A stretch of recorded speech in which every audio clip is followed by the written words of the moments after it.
tarde a todos. Agradeço a Jordana e a Uri pelo convite, né? Nós tivemos já um momento semelhante a esse, né, Jordana, há 2 anos atrás, se eu não me engano, e foi presencial. Naquela Isso. época a gente conseguia fazer presencial. Mas, por outro lado, está sendo bem interessante a gente possibilitar essa forma online, que eu acho que está abrindo espaço para muito mais pessoas participarem, né? Inclusive, eu estou vendo aqui umas carinhas bem conhecidas que estão me olhando do outro lado da tela. Bom, a ideia hoje, né, é apresentar, pessoal, algumas das minhas experiências nessa área de biotecnologia agrícola. E, obviamente, que é uma área muito, mas muito ampla para eu poder apresentar aqui, digamos assim, exemplos práticos que eu tenha feito de todas as áreas da biotecnologia. Então, eu tenho as minhas linhas de pesquisa relacionadas basicamente à micropropagação de plantas e à genética e ecologia molecular. E vamos então apresentar essas partes bem mais com alguns exemplos, né, do que eu faço, do que o meu grupo de trabalho está fazendo, e os demais tópicos, digamos assim, a gente apresenta também, né, com exemplos de outras pessoas, falando sobre metodologias e tudo mais. Mas o principal é que realmente a gente tenha depois esse espaço para conversa, para perguntas, para concordâncias e discordâncias. A ciência é feita dessa forma. Alguém vai apresentar uma proposta e essa proposta não é uma verdade absoluta.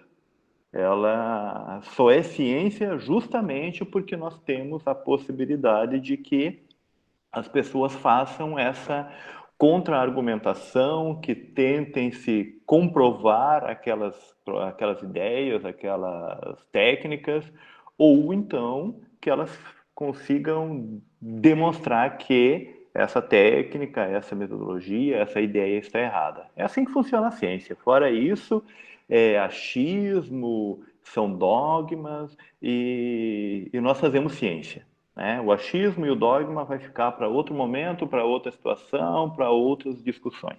Como já apresentado pela Jordana, eu sou professor aqui na Universidade Federal de Santa Catarina, no Centro de Ciências Agrárias, Departamento de Fitotecnia, e coordeno atualmente, juntamente com o professor Rubens Nodari, o Laboratório de Fisiologia do Desenvolvimento e Genética Vegetal. Este laboratório, já desde 1984, vem trabalhando com as diferentes interfaces da biotecnologia e eu iniciei este ano, vim transferido da Universidade Federal do Pampa para a Universidade Federal de Santa Catarina e iniciei este ano uma nova jornada aqui na UFSC e trazendo alguns novos desafios para esse laboratório. Bom, mas para começar a entender o que nós vamos falar, é importante a gente saber o que é biotecnologia. Se eu vou falar em biotecnologia agrária, a gente precisa primeiro ter certeza do que é a biotecnologia.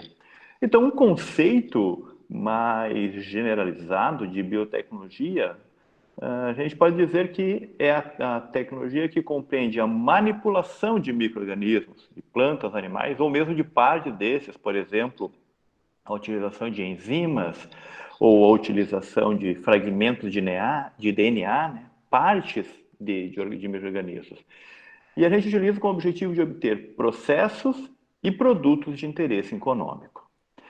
Então, apesar de a biotecnologia ser reconhecida como uma das ciências mais modernas, trazendo avanços para as diferentes áreas, desde a área da saúde, ambiental, florestal, agrária, a biotecnologia não é assim tão recente.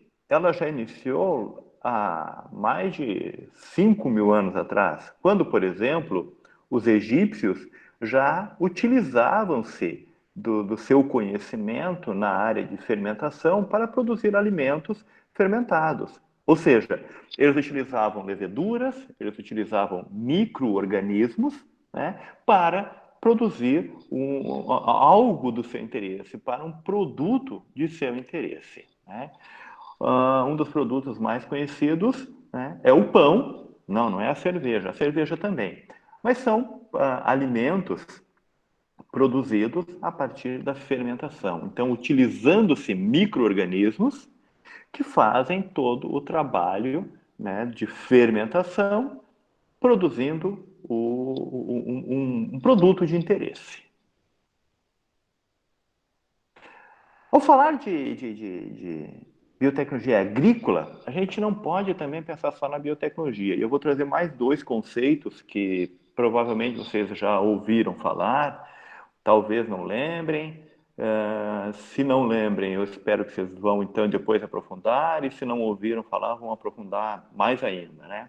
O primeiro conceito que eu trago é relacionado aos centros de origem da Vavilov.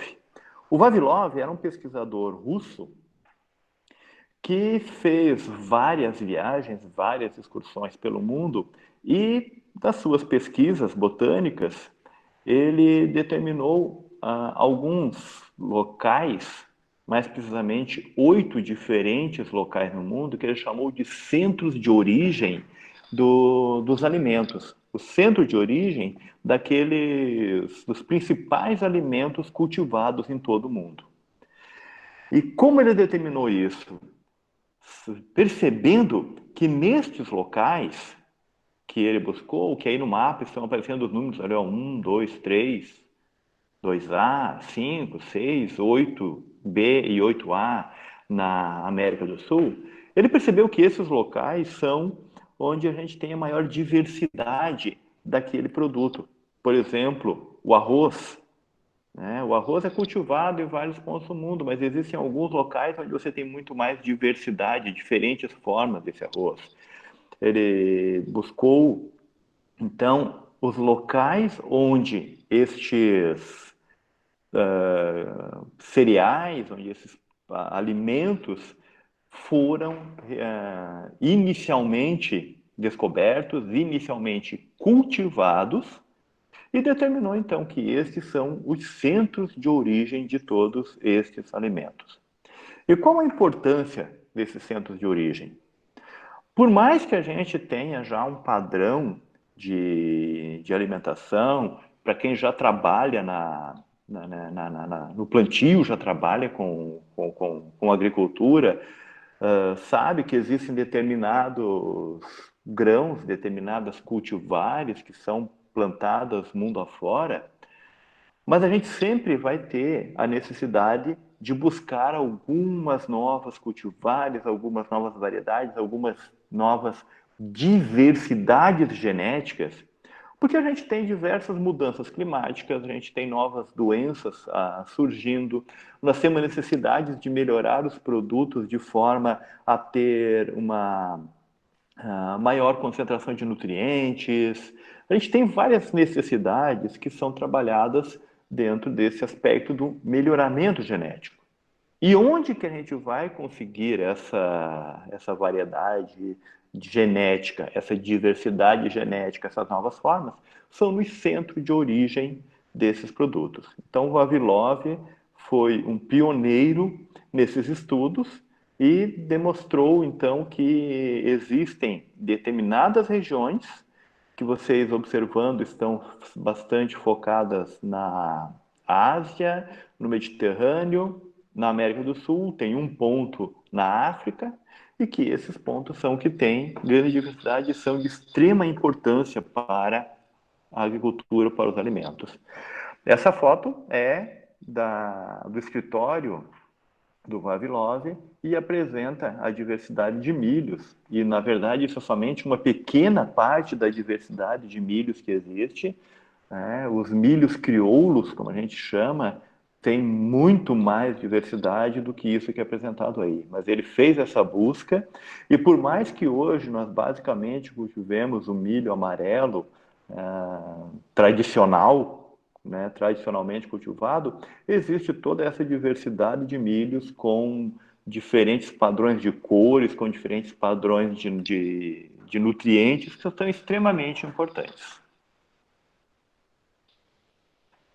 Um outro conceito também muito importante são os chamados hotspots de diversidade, que são centros distribuídos por todo o mundo onde a gente tem diversidade no contexto mais geral.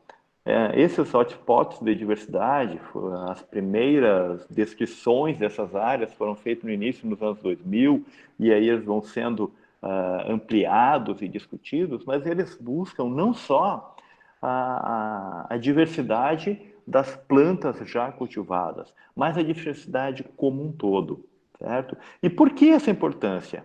Porque hoje nós vemos uma necessidade de diversificar a agricultura. Existe, obviamente, uma grande demanda para os grãos tradicionais, mas nós precisamos ter em mente que não são aqueles 20 principais grãos que são plantados que vão conseguir dar sustentação para a agricultura, para a alimentação. Nós precisamos buscar outras alternativas que também tenham potencial agronômico, que tenham potencial alimentar. E esses centros, esses hotspots de diversidade, são as áreas em que a gente tem condições de buscar essa biodiversidade, essas novas opções. Certo? Um exemplo bem claro é a goiabeira serrana, a Aca soloviana, que é uma fruta nativa da região do Planalto Catarinense, do Planalto Rio-Grandense e do Uruguai. A goiaba serrana tem hoje várias áreas plantadas, cultivadas já bem determinadas na Nova Zelândia. E também tem na Colômbia. E no Brasil, onde essa planta realmente é nativa, onde ela foi naturalmente se desenvolvendo, a gente tem muito pouco de estudos, de trabalhos buscando ampliar o mercado, ampliar as plantações dessa espécie. Existe atualmente 4 cultivares que foram melhoradas, desenvolvidas na EPAGRE, que é a empresa de pesquisa agropecuária de Santa Catarina. Contudo, essas ainda são as únicas cultivares e pouco plantadas, a ponto que a gente não consegue vender, a gente tem o produto com alto potencial, inclusive nutracêutico, né? Então ele tem o valor nutritivo e também medicinal, e, no entanto, a gente não tem ainda essas plantações no mesmo nível. Nós temos, por exemplo, muito mais plantações de maçã, que é um fruto exótico, do que da goiabeira serrana, que é um fruto nativo. Então, a gente precisa conhecer também essa biodiversidade para começar a explorá-la na nossa agricultura. Bom, a agricultura, ela evoluiu e ela pode ser considerada, assim, o início da biotecnologia. Porque o que é a agricultura, se não o homem utilizando-se dos seres vivos, plantas, para produzir alimento, para produzir um produto que é de seu interesse. Então, a agricultura surge há mais de 10 mil anos atrás e evolui conforme as tecnologias, conforme o conhecimento vai sendo produzido, o conhecimento vai sendo agregado, e nós temos hoje uma agricultura, dá para se dizer até pós-moderna, em que as tecnologias como drones, como a internet, todas as novas tecnologias de comunicação e informação permitem que a gente tenha um total controle do que está acontecendo em cada metro quadrado dentro de uma plantação. Da mesma forma, a biotecnologia vem avançando. A biotecnologia, como uma ferramenta que auxilia na agricultura, que auxilia a ciência, vem avançando. Essa foto que vocês veem aí é de uma bolsista no nosso laboratório, retirando gemas de abacaxi para a gente fazer a micropropagação clonal de abacaxi. Então, nós temos um projeto no qual nós estamos recebendo materiais selecionados pelos produtores e pelos comerciantes de abacaxi. Então, aquelas plantas, aqueles indivíduos que têm o fruto maior, que têm um fruto mais doce, que têm características de interesse, estão sendo repassados para o nosso laboratório e nós estamos, então, fazendo um trabalho de micropropagação, ou seja, estamos produzindo clones dessas plantas in vitro, de forma que nós conseguiremos, então, ter uma produção de grande quantidade de mudas de plantas selecionadas. E a biotecnologia também avançou. E hoje nós temos diversas linhas de trabalho que permitem que a gente tenha análises dessa diversidade, por exemplo, do abacaxi ou de qualquer outro fruto, sabendo lá diretamente na sequência de DNA o que tem de diferente, o que faz com que aquela planta seja melhor, que ela produza mais, que ela tenha um fruto mais doce ou que ela tenha um fruto maior. Tá? A foto que vocês veem ali em cima também a foto aqui é do nosso laboratório, o pessoal fazendo extração de cloroplastos para a avaliação do DNA dos cloroplastos. E por que essa evolução aconteceu? Tanto na agricultura como na biotecnologia. Primeiro, pela necessidade. Houve uma necessidade de avançar, de transpor fronteiras, de resolver problemas, de descobrir soluções para aqueles aspectos que não estavam sendo satisfatórios. A evolução surgiu da criatividade. A possibilidade que o homem teve de criar novas formas, de trazer conhecimentos de outra área para dentro da agricultura, trazer conhecimentos de outra área para dentro da biotecnologia. E principalmente focando em ciência e tecnologia. Juntos, necessidades, criatividade, ciência e tecnologia nos trazem tudo o que nós temos hoje dentro da agricultura. Todos os avanços que cada vez são mais rápidos. Não é só uma questão de que os avanços acontecem, mas eles acontecem de uma maneira cada vez mais rápida. Eu vou começar então falando rapidamente, tá, pessoal? Porque se a gente for falar de todas as técnicas aqui detalhadamente, nós vamos ficar um mês nessa live aqui. Então, eu vou começar falando sobre a cultura de tecidos vegetais. A biotecnologia, ou a ferramenta biotecnológica, cultura de tecidos vegetais. O que é, então, a cultura de tecidos vegetais? É uma técnica baseada na totipotência celular. O que significa isso? Totipotência celular. A totipotência é a capacidade que as células vegetais possuem de se reprogramarem depois de terem se especializado já para fazer uma determinada função, para ser tecido de condução, para ser tecido fotossintetizante, para ser tecido de armazenamento. Essas células têm a capacidade de se reprogramarem e darem origem a uma nova planta completa.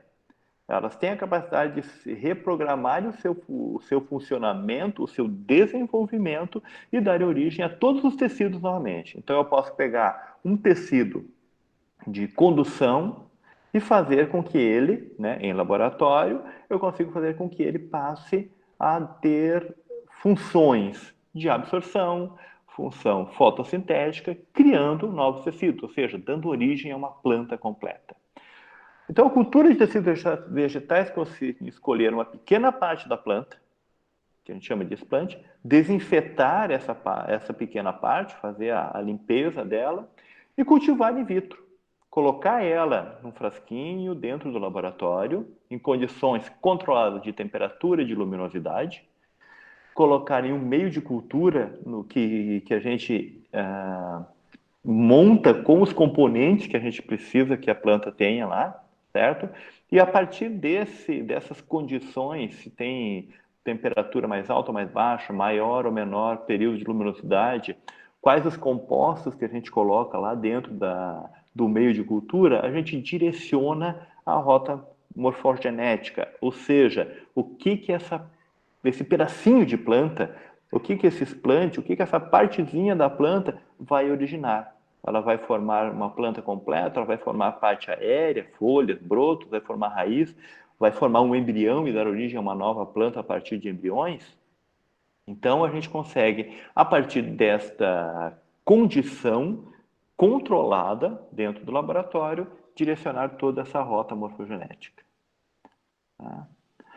A totipotência celular, ela não é uma capacidade, uma habilidade das plantas que a gente só vai desenvolver dentro do laboratório. Naturalmente, isso acontece. Tá? Essa planta aqui, do grupo da Calonche, também conhecida como mãe de milhares, ela apresenta essa capacidade bem destacada aqui nas suas folhas, onde começam a surgir da folha, que é um tecido de fotossíntese, um tecido cuja função é fazer fotossíntese, começa a surgir aqui na borda das folhas várias plantinhas completas, folhas novas, tecido de condução, inclusive aqui vocês conseguem ver uma raizinha. Então essas plantinhas se formam várias, e o nome da planta é mãe de milhares, porque em cada uma dessas pontinhas aqui se forma uma nova plantinha, e essas plantinhas se desenvolvem e caem e começam a se desenvolver tranquilamente no solo, graças a essa capacidade da totipotência celular. Aproveitando e fazer uma propagandinha, né? Pessoal, para quem hoje em dia acho que quase todo mundo tem Instagram, né? Nós temos o Instagram do laboratório, cujo endereço é esse aqui, o cca.lftgv, que é um perfil de divulgação científica. Então, para quem tiver a curiosidade de aprender um pouquinho sobre a biotecnologia, principalmente, pode nos seguir e visitar lá de vez em quando. A gente está colocando alguma nova foto e alguns textos a respeito do que nós fazemos no laboratório, discutindo um pouquinho de ciência e tecnologia. Bom, a cultura de tecidos vegetais, então, é um processo de produção massal, ou seja, em grande quantidade, produz grande quantidade de plantas, e clonal, ou seja, plantas iguais, clones de plantas selecionadas. Então, nós temos aqui um exemplo de atividades que a gente está desenvolvendo no laboratório. Aqui também são do nosso projeto com abacaxi, plantinhas de abacaxi, que estão sendo aqui transferidas para um novo meio de cultura. Tá? Aqui está, então, o tubo de ensaio com o meio de cultura aqui no fundo. Este meio de cultura tem, então, todos os nutrientes, hormônios vegetais, tudo aquilo que a planta precisa, a gente coloca aqui dentro. Tá? Aqui já está, então, o nosso abacaxizinho plantadinho, bonitinho, no meio de cultura. Tá? E depois eles vão, todos eles, para um espaço de cultivo. Vocês veem aqui atrás as lâmpadas, então a gente tem um controle da luminosidade, quantas horas as lâmpadas ficam acesas, automaticamente quantas horas vão apagar, controle de temperatura, e dessa forma nós temos todo o desenvolvimento de clones. Cada um desses frasquinhos aqui tem uma plantinha que é clone, tem as mesmas características genéticas, tem as mesmas qualidades da planta que nós iniciamos a propagação. Tá? Outro exemplo que nós temos é um projeto de propagação in vitro de bambu. Então, existe uma demanda da cadeia produtiva de bambus, tá? Bambu, também chamado no Rio Grande do Sul de taquara, né? Os bambus ou taquaras, eles têm várias utilidades.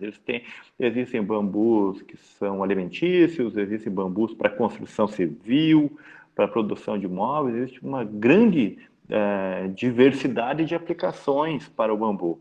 E há uma dificuldade muito grande de conseguir mudas para você criar uma plantação de bambus e suprir este mercado. Dessa forma, então, no nosso laboratório que nós estamos desenvolvendo processo de propagação in vitro. Então, aqui vocês veem uma bandejinha de isopor com algumas dezenas de plantas que foram propagadas. Então, isso aqui ó, é uma propagação massal, né? Várias grandes quantidades de mudas sendo produzidas para atender essa demanda da cadeia produtiva de bambu. E, obviamente, eu estou mostrando aqui o abacaxi e o bambu, mas serve para qualquer outra espécie que haja o interesse em selecionar plantas com qualidade superior e fazer essa propagação clonal e massal com as qualidades superiores, tanto no aspecto produtivo quanto fitossanitário. Aqui eu tenho mais uma foto do projeto do abacaxi, onde nós temos o que nós chamamos de banco de germoplasma. Então, isso aqui é uma parte dele. Cada um desses frascos aqui, nós temos uma variedade diferente de abacaxi.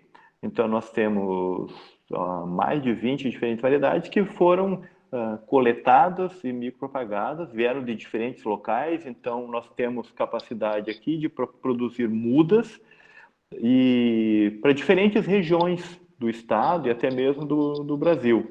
Produzir mudas que sejam mais adaptadas para um clima mais quente, para um clima mais frio, para um clima mais seco, mudas de plantas resistentes a doenças, mudas de plantas que tenham um fruto mais doce ou um fruto mais ácido, dependendo da demanda do mercado. Tudo isso a partir da biotecnologia, cultura de tecidos vegetais. E essa ferramenta biotecnológica, que já desde a década de 1950 vem sendo utilizada, vem sendo aprimorada, e principalmente a partir dos anos 70 ela teve um avanço enorme, ela vem sendo utilizada para a produção de mudas de diversas plantas, para a produção de mudas livres de doenças, livres de viroses, para a produção de mudas com maior qualidade, certo? E mesmo para uma forma de auxílio para outras biotecnologias, outras ferramentas biotecnológicas, que daqui a pouquinho eu vou falar. Bom, além da micropropagação, nós temos um avanço acontecendo muito largamente nas ferramentas biotecnológicas da biologia molecular. Basicamente, em que consiste a biologia molecular? São análises diretamente das moléculas de RNA e DNA. E por que fazer a análise dessas moléculas? Qual é a importância de fazermos a análise dessas moléculas? É que toda qualidade ou todos os problemas existentes nos seres vivos provém do DNA e do RNA. O DNA é a molécula que tem todas as informações genéticas. E o RNA é a molécula responsável por transportar essa informação, fazer com que essa informação que está lá no DNA seja expressa, que ela se transforme em uma característica. O DNA tem a informação para determinar quanto de açúcar um determinado fruto deve ter. O RNA é que faz todo esse processo de levar essa informação à frente e fazer com que a planta produza aquela quantidade de açúcar. O DNA é que tem a capacidade de determinar, que tem a informação dizendo quantas vagens de soja vão ser produzidas para aquela planta. E o RNA é o responsável de fazer com que essa informação siga em frente. Certo? Então a gente trabalha na biologia molecular principalmente nesse comparativo entre RNAs ou DNAs de diferentes amostras, comparando diferentes plantas, vendo o que uma tem, o que a outra não tem, o que faz com que ela seja mais adaptada a um ambiente ou a outro, o que faz com que ela tenha maior produção ou menor, o que faz com que ela seja mais resistente a uma doença e assim por diante. Então, atualmente é a área que mais avança na biotecnologia. Inclusive, os avanços da biologia molecular estão sendo aplicados diretamente lá na micropropagação de plantas, na cultura de tecidos vegetais, para avançar nessas áreas. Um exemplo, nós estamos aqui desenvolvendo agora estudos de microRNAs que interferem no processo de micropropagação de espécies arbóreas. Então, existem algumas espécies que a gente vai até um determinado ponto, exemplo, a araucária angustifolia, o pinheiro brasileiro, né? A gente consegue fazer a propagação dessa árvore até um determinado ponto in vitro, mas a gente tem uma dificuldade de transpor como a gente chama, um gargalo né? Existe uma dificuldade em passar essa etapa para uma outra etapa, que é a formação finalmente da planta completa. E diversos estudos, há mais de 30 anos o laboratório aqui vem trabalhando com isso e não se conseguiu ainda descobrir qual é o pulo do gato, onde é que está o segredo. Então agora nós estamos introduzindo algumas análises de microRNAs para descobrir, ou ao menos vamos tentar, né, descobrir quais são as moléculas que estão interferindo, que estão travando esse nosso avanço na micropropagação. Tá? Alguns exemplos, então, de aplicações da biologia molecular, né? Análise ligada ao estudo de DNA e RNA. A gente é bem interessante trabalhar com a biologia molecular, porque a gente vai trabalhar com coisinhas mínimas. A professora Jordana trabalha com isso, né? Ela é minha orientada nessa área da biologia molecular e sabe que os nossos volumes de trabalho são de microlitros. A gente, na verdade, paga uma fortuna por qualquer reagente que a gente gasta ali microlitros para fazer uma análise. A gente não trabalha com litro, não existe para nós. Tudo é microlitros, são gotículas de substâncias com as quais a gente trabalha. Tá? E nós utilizamos técnicas que permitem uma análise, digamos assim, indireta das moléculas do DNA, mas a partir dessa análise indireta de moléculas de DNA ou RNA, a gente consegue fazer toda uma caracterização, uma compreensão de diversidade genética, ou então podemos identificar cultivares, podemos testar cruzamentos. Isso permite, por exemplo, que um determinado agricultor que tenha uma cultivar plantada na sua área consiga provar que ele realmente está plantando essa cultivar e não aquela cultivar. Ou que ele está comprando uma determinada planta, uma determinada cultivar, exatamente aquela que ele quer e não que é uma outra porque ela é parecida ou na semente você não consegue saber se aquela semente é dessa ou daquela cultivar. Permite que a gente teste cruzamentos e saiba essa cultivar que eu estou aqui trabalhando, ela vem do cruzamento de quais plantas, de quais cultivares. A gente pode então ter aí também uma linha de trabalho de proteção de propriedade intelectual. Quando o agricultor acaba por fazer a seleção das plantas que lhe interessam mais, que produzem mais, que têm uma qualidade de interesse, e ele tem então o direito a esse conhecimento, esse valor agregado do trabalho que ele fez. Então, a partir do uso de marcadores moleculares, a gente pode trabalhar nessa perspectiva. Tá? Um exemplo prático aqui. A Nogueira Pecan, ela tem uma grande diversidade de cultivares. A Nogueira Pecan ela é nativa dos Estados Unidos e México, foi trazida para o Brasil lá no final dos anos 1800 né, em pequena quantidade, e a partir aí da década de 1940 ela começou a ser mais valorizada e começaram a surgir então mais plantios dessa espécie exótica.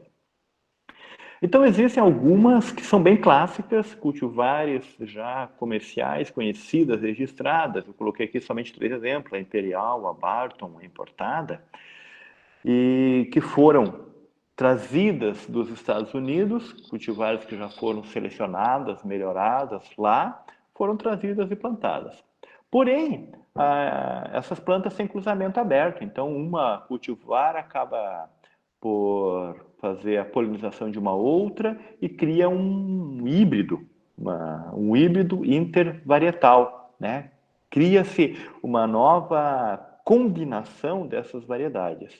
E essas, imagina, desde 1940, o pessoal foi pegando essas sementes e plantando, e hoje nós temos uma grande variedade ou uma grande diversidade de plantas que são de cruzamento não controlado. Ninguém sabe se foi o cruzamento da Barton com a Imperial, com a importada ou com uma outra.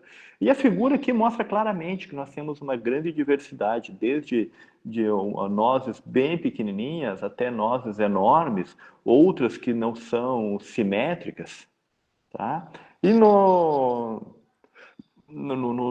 limiar desta grande diversidade, existem muitas plantas que têm interesse ou têm potencial econômico, que podem ser registradas como novas cultivares, porque elas têm não só diferença em tamanho, mas também outras características, né? Até mesmo resistência a doenças.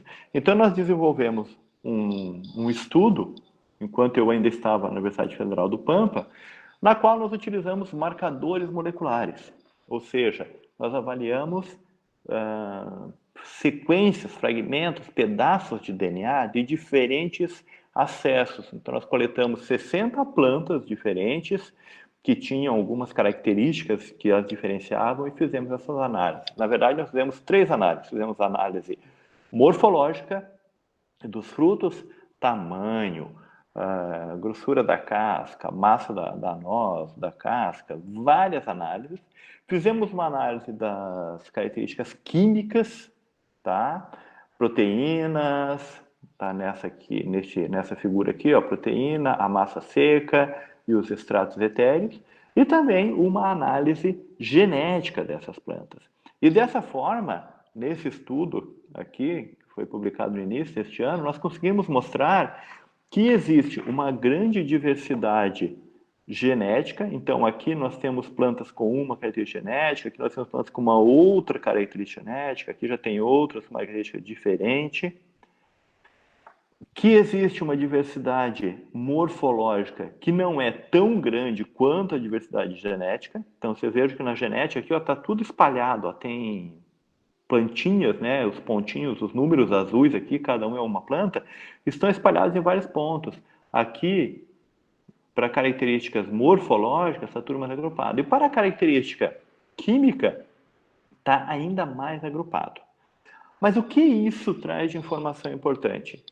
Bom, existe uma grande diversidade genética, da qual nós somente avaliamos algumas características morfológicas do fruto e 3 características de aspectos químicos. Existe ainda uma infinidade de outras características que a gente precisa avaliar, e vamos avaliar, estamos dando continuidade a esse trabalho, que vão nos determinar que essas plantas aqui, com essas características genéticas, têm determinada característica que é diferente dessas plantas aqui. E assim a gente consegue trabalhar e evoluir num processo de melhoramento genético, de seleção de plantas, e cada agricultor vai poder optar por plantar essa, aquela ou aquela outra planta, né? Fazer o seu pomar baseado nessas plantas de forma que ele tenha o produto que mais lhe interessa. Tá? Então, nós sugerimos, a partir deste trabalho, né, o desenvolvimento de programas de melhoramento genético participativo, ou seja, em que o cientista que está lá fazendo melhoramento genético tenha essa troca de informação com o produtor, com a pessoa que está lá, que tem as plantas na sua propriedade, que sabe quais são as características que ela tem. E também nós sugerimos que seja feita a proteção da propriedade intelectual dos produtores, porque eles são os responsáveis pela existência desses acessos, dessas plantas. Eles é quem tem essas plantas lá e foram se desenvolvidas a partir de polinização aberta, mas eles é que são os responsáveis por guardar essas plantas, por cuidar dessas plantas e não retirarem de lá. Nós temos também avançado bastante nas chamadas análises genômicas, que são análises baseadas no sequenciamento genético, certo? Então, nós temos aqui 2 equipamentos mais relacionados a isso. Este aqui é um sequenciador de DNA, certo? E esse aqui é um outro equipamento chamado PCR em tempo real, desculpa,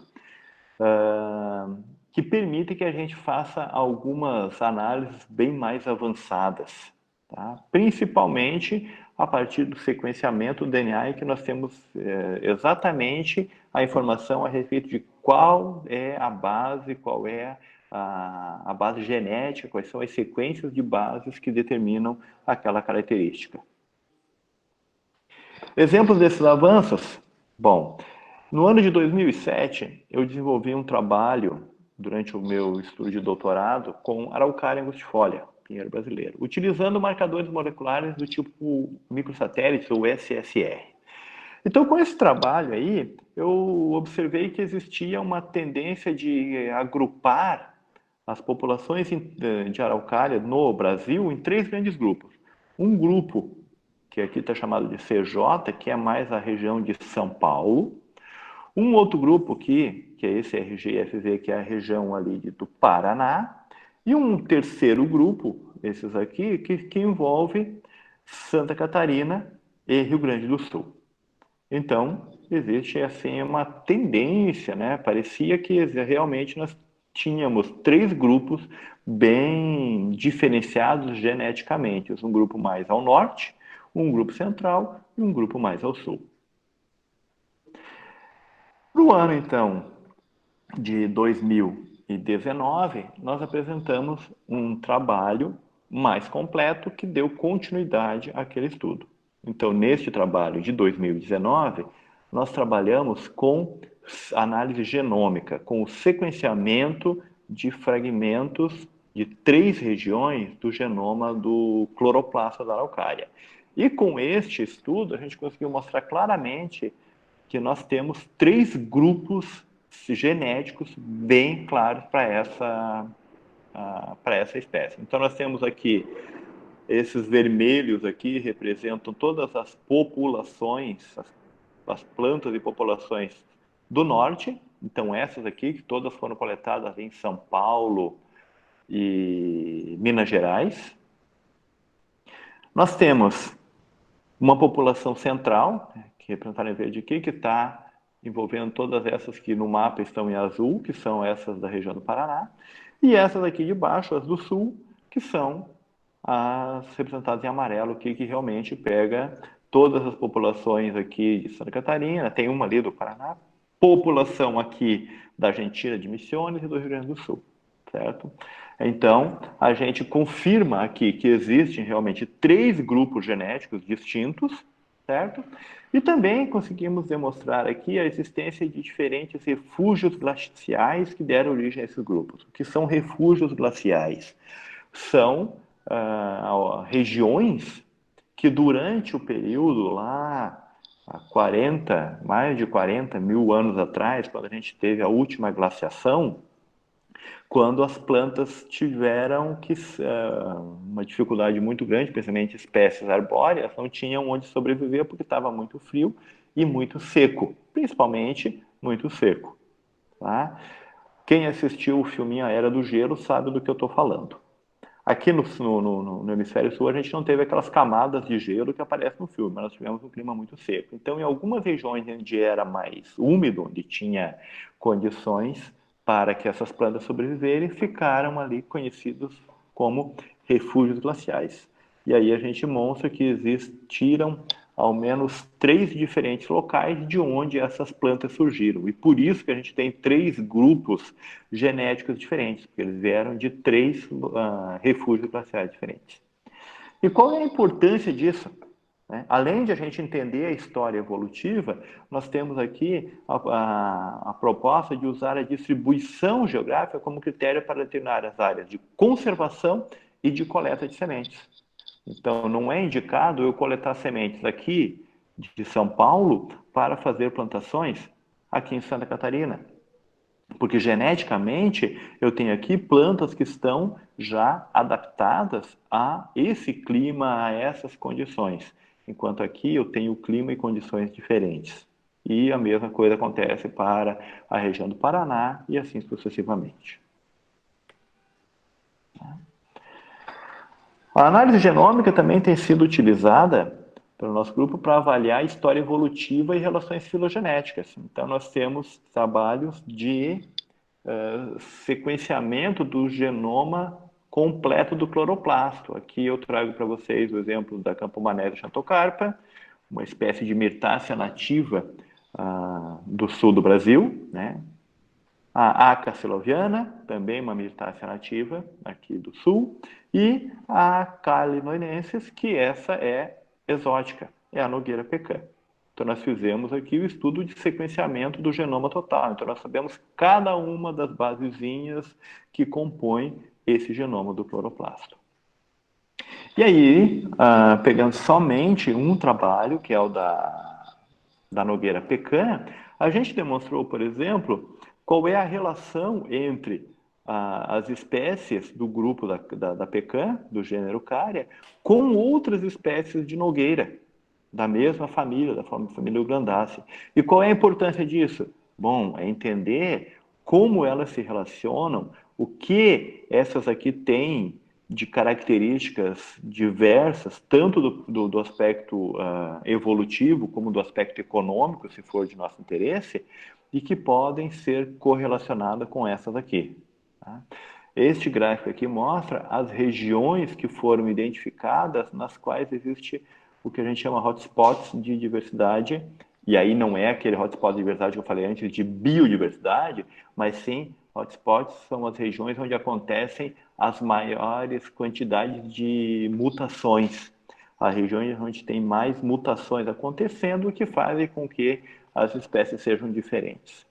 Se vocês tiverem dúvidas sobre isso aqui, eu nem vou responder. Vocês procuram depois essa pessoa aqui, ó, que foi a primeira autora do trabalho, a professora Jordana, que ela responde para vocês. Esse aqui é o trabalho do doutorado dela. Ela deve saber tudo e mais um pouco, melhor que eu até. A partir deste trabalho, então, nós propomos o desenvolvimento de marcadores moleculares, certo?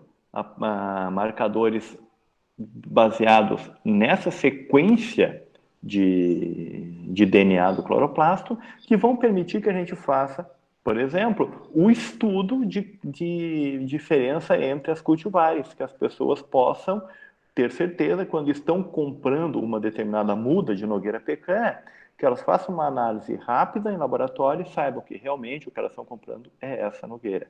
Ou então que elas possam provar quando estiverem exportando, porque hoje o Brasil exporta, tem uma produção suficiente para exportar Nogueira pecan, e tem demanda de mercado, principalmente asiático, então a gente consegue exportar e ter uma certificação, uma garantia. Eu estou exportando exatamente essa cultivar que eu digo que estou exportando. A partir então desse estudo, a gente consegue ter essa aplicação.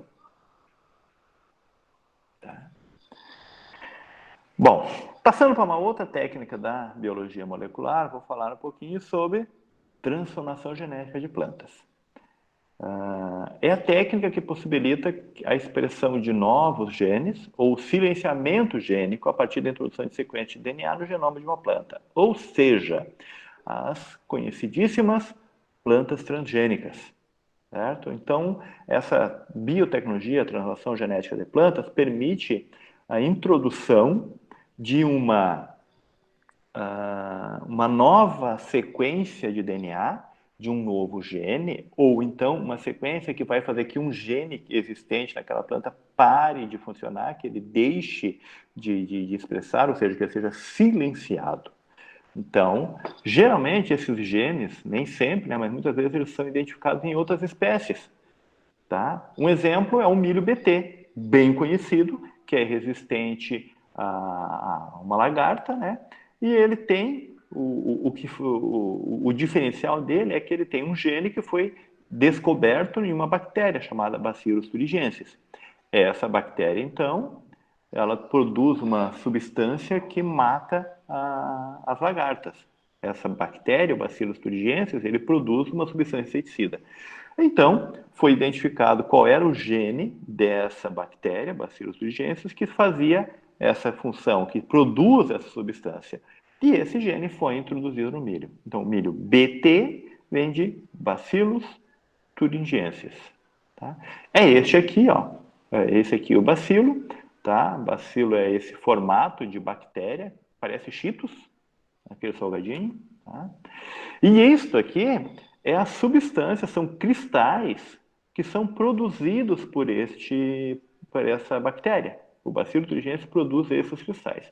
Esses cristais, quando entram no corpo da lagarta, eles perfuram todo o trato digestivo da lagarta, matando essa lagarta. Uma vez que a lagarta morre, né, ela já não, então acaba o ciclo de vida, não há produção do adulto e, portanto, de novas lagartas, e dessa forma há um controle da herbivoria. Na verdade, o Bacillus thuringiensis já era utilizado mesmo antes da transgenia. Tá? Ele era utilizado, o Bacillus thuringiensis, né, ele era utilizado nessa forma, era borrifado sobre as plantas para o título diz, né, para uma jardinagem orgânica. Então, ao invés de você colocar lá um inseticida para matar as lagartas, se borrifava a bactéria, o Bacillus thuringiensis, que é uma bactéria do solo. Essa bactéria do solo era borrifada sobre as plantas e dessa forma, quando a lagarta fosse comer a folha, acabava comendo junto, né, esses cristalzinhos aqui e, por consequência, acabava morrendo. Isso foi então transferido para o milho, hoje não só o milho, até mesmo soja, algodão, então já tem a tecnologia BT. E aqui a gente vê o comparativo. Uma planta de milho transgênico, milho BT, que não tem nenhum dano causado por lagartas, e aqui o milho convencional com os danos causados pela lagarta. A transformação genética de plantas, ela é ainda uma grande discussão no mundo todo, certo? Esse gráfico mostra os principais países, ou os países que hoje produzem, que plantam plantas transgênicas. Então, a gente vê, existem 5 países industriais e 21 países em desenvolvimento. Então, 5 países ricos e 21 países pobres, tá? Falando numa linguagem mais direta. Então, Canadá, Estados Unidos, Portugal, Espanha e Austrália são os 5 países desenvolvidos. E aí vários aqui na América, na África, Ásia, que também produzem, que plantam plantas transgênicas. A maior área plantada em 2018 era os Estados Unidos, com 75 milhões de hectares, seguido pelo Brasil com 51,3 e a Argentina 23,9. Essas áreas somente avançaram nos últimos anos. Essa imagem mostra onde e o que é plantado. Então, se a gente olhar nos Estados Unidos, tem a maior diversidade, né? Tem milho, tem soja, algodão, canola, frutos diversos. O México só planta algodão, a Argentina aqui só planta soja, milho e algodão, o Uruguai também só soja e milho, e assim a gente tem diversas plantas sendo produzidas nos diferentes países. Atualmente, existem registrados desde 1992 até o ano de 2016, então tem mais, né? Só que os bancos de dados compilados ainda não estão atualizados, 404 eventos de transformações genéticas, ou seja, 404 diferentes transgênicos foram produzidos. Tá? Mas esses 404 transgênicos são encontrados em somente 29 espécies de plantas. Por exemplo, desses 404 transgênicos produzidos, 148 são milhos. Então, tem milho com resistência a diferentes herbicidas, tem milho com resistência a insetos. Cada tipo de resistência diferente é um evento transgênico, certo? Então, nós temos aqui, por exemplo, a ameixa só tem uma transformação, maçã tem 3, milho 148, a canola argentina tem 38, tem flores também, ó, petúnia, rosa, tá? Existem então diferentes espécies arbóreas, nós temos Poplar, não lembro agora qual é o nome em português, e o eucalipto, que são espécies basicamente utilizadas para a produção de papel, que já tem também, então, transformações genéticas. Tá? 356 desses eventos são em crops, ou seja, plantas de lavoura, 3 eventos em espécies arbóreas, 22 eventos em frutas e 23 eventos em plantas ornamentais. Tá? Mas reforço, né? Dos 23 eventos em plantas ornamentais, são para somente 4 espécies diferentes. Tá? O cravo tem 19 diferentes transformações genéticas. Geralmente, para essas plantas aqui, são relacionadas com alterações na coloração das pétalas. Por eucalipto, por exemplo, a transformação genética está relacionada com o crescimento das árvores.